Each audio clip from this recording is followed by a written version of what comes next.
Yeah. So that's what was going on. I mean,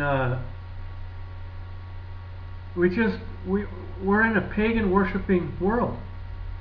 It's me, I, selfish, selfish. It's worshiping me, you know. It's all about I want this, I want that. God, you know, pray to God. I want this, God. And then when you do get blessed with some things you prayed for, you really actually think it's from God.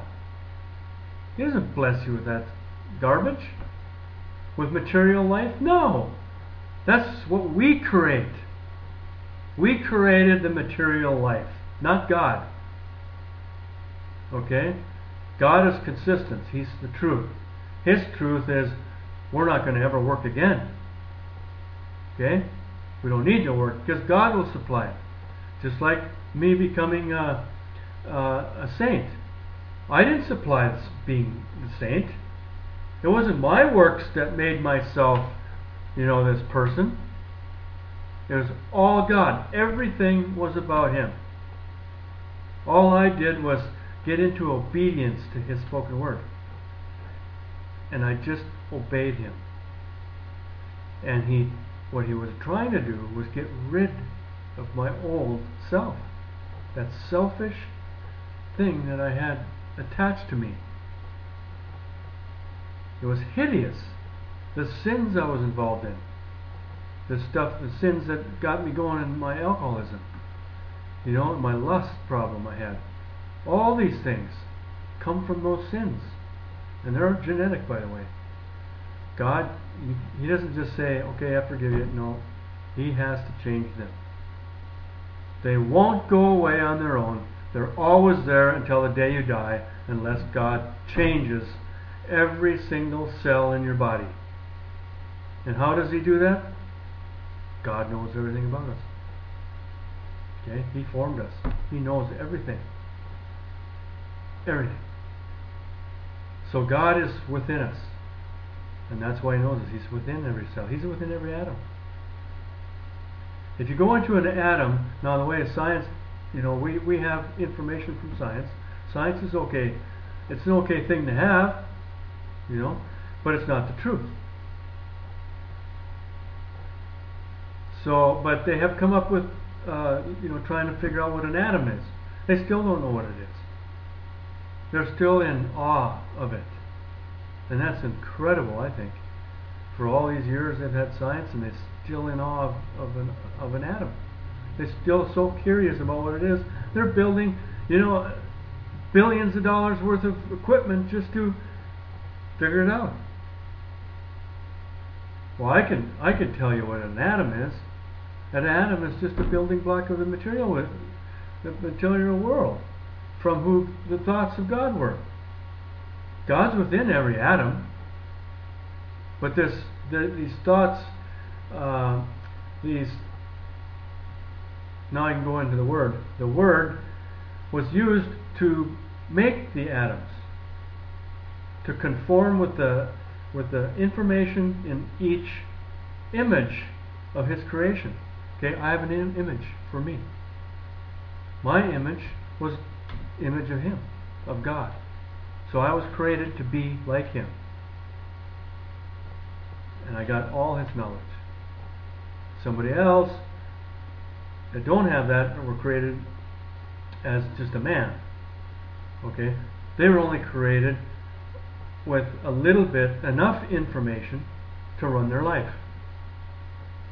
It's all in there. It's all in their image. And that image has all the information in there for the atoms to form. So once the image is created, then the atoms are made according to that image. And that's how we're made. So now we were born, in the flesh, from other flesh, but we were conceived. Okay, so we have the male sperm and the female egg, and they get together, okay, through sexual intercourse, and the sperm and an egg get together, and they conceive. they start to, the sperm enters the egg and starts the process of building a body. That information that's needed from the sperm comes into the and meets the information from the egg. Okay, and those two are the information to create the body.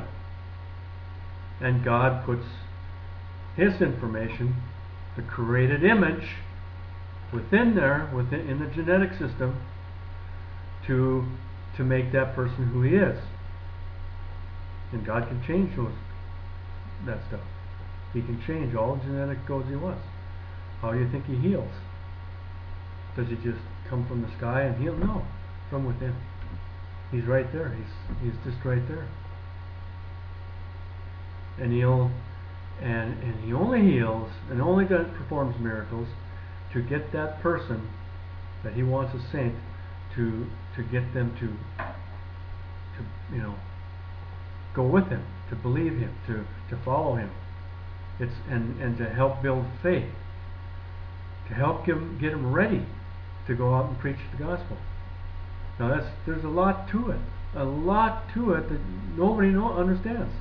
You can't find it in the Bible. There's no way you can find that stuff in the Bible. It's just all hacked up. All the writings that they used were totally rewritten.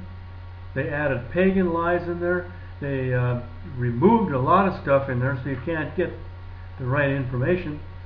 I don't read it. I haven't really read the New Testament in 24 years. Okay, but I read it so much back then that it was lodged in my memory. I don't remember any of it, but God knows. It's right there. When He uses it, it's right there. And so He's told me a lot of, when I write about these things, He lets me know in these writings and how they got put in there. Okay, so man has manipulated this world in the religions, the materialism, This is not from God. Okay? When God creates the next paradise, everything that is formed in the physical world there is what we're going to have, and that's it. We're not going to be building buildings, making roads and stuff for our vehicles and cars and airports, planes. None of that is ever going to exist again. That's not God. It's not the truth. So you can see the genetic sins in our flesh is what created this world. But you know what? We needed this stuff in our world. We really did. Because as sinners, we couldn't have never functioned without, we had to do these things in order to produce enough food, and get the water works the way we wanted it, and So this world was really up to us to build, and it needed to be this way. And God allowed it to happen. It was all in His plans. He didn't miss anything. So but the people that come out of this world and started listening to Him and obeying His commands, like the saints and the prophets and Jesus and I, we are taken out of the world, even though we live in a house and may drive a car and things like that. They are not. None of this is mine, by the way. I had to give up everything I owned. I don't own anything. Nothing. A few clothes and a guitar that I got from a friend of mine. That's all I have. I don't buy stuff. I haven't bought any material things for years. Because I don't need it. Go to the next one.